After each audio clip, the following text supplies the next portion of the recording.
For anyone that feels like their under eyes are super dry, concealer never ever lays properly, you have dark circles, things like that, here is my full under eye routine that I really find helps when dealing with these issues.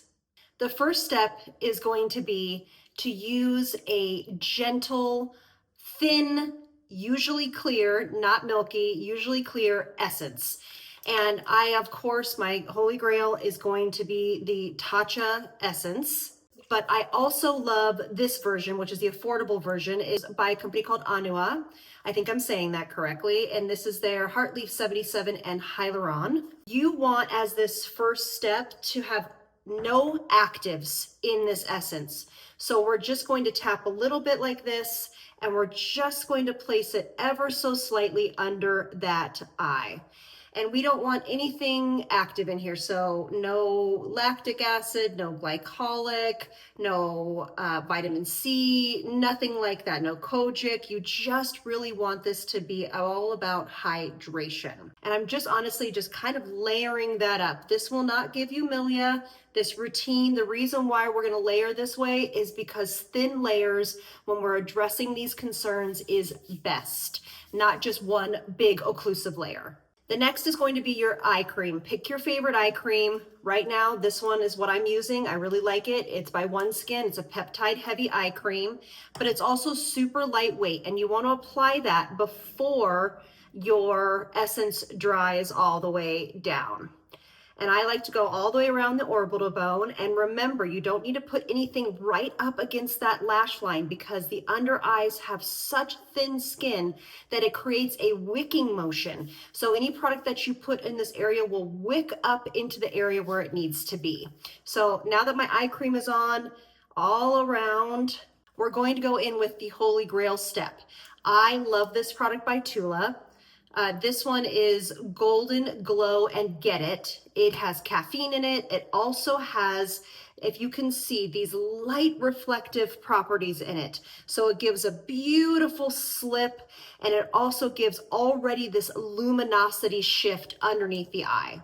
And I'm just going to pat that right in. And what this is going to do, these light layers are going to create those hydration layers at different viscosities, and it's going to hydrate the area so much that it will help with all of those things: creasing, dark circles, hydration levels.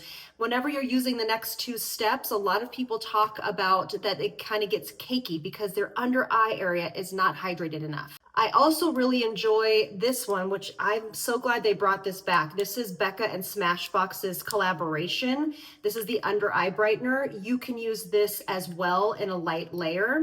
Just right here, I'll just show you, just because it's a beautiful under eye brightness. And I like to use my hands when I am doing anything with that under eye. Do you see the difference? Super pretty, very brightening.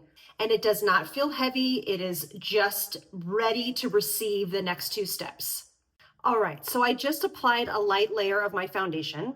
And the next step to have that perfected under eye is going to be an eye corrector. Now, this has just been one that has been in my kit for many years. I just use it personally. So if you have dark discoloration under your eyes, you're going to pick a peach color corrector.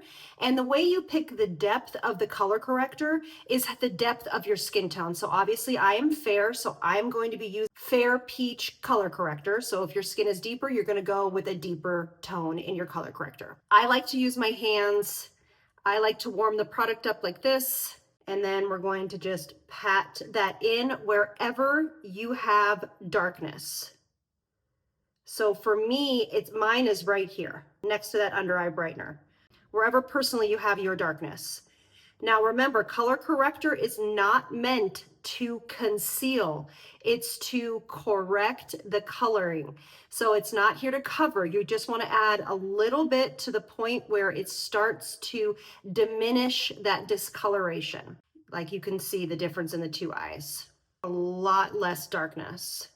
And I like to use my fingers because when you use your fingers, the product, especially under the eyes, warms up. And it's easier to use and also becomes a second skin. So the under eyes, I actually don't need a ton of concealer now. I actually probably could just go over this with a little bit of foundation and call it a day, but I like a bright under eye. But you'll find by using this technique, you don't need as much concealer as you normally would. And I'm just going to tap this in with a damp beauty blender. You can use a brush if you really want, but for me, I don't want to move anything underneath it. We already have a couple layers of things. Let's not move things in. You absolutely could use your finger, but I find that using a sponge for this step really melts the product into the skin and doesn't disturb anything underneath it. Now, if you really wanted to, you absolutely could set this. I am still testing out this brand new powder, which I think I absolutely love. It's the first powder, loose powder that I've found in a very long time. And I'm just going to tap it in, and then you can just look up when you do it and just tap ever so slightly. You can also use the Hourglass finishing powder here. And that is set and ready to go for the day. You don't have to set this, but if you want to help with creasing and longevity, you can go ahead and set it. So there you go. There is my holy grail under eye routine that I think is really going to help you if you deal with any of these problems and you're trying to rectify them. I can't wait to hear how these go for you. Thank you all so much for being here, and I'll see you on the next one. Lots of love from me to you. Bye, loves.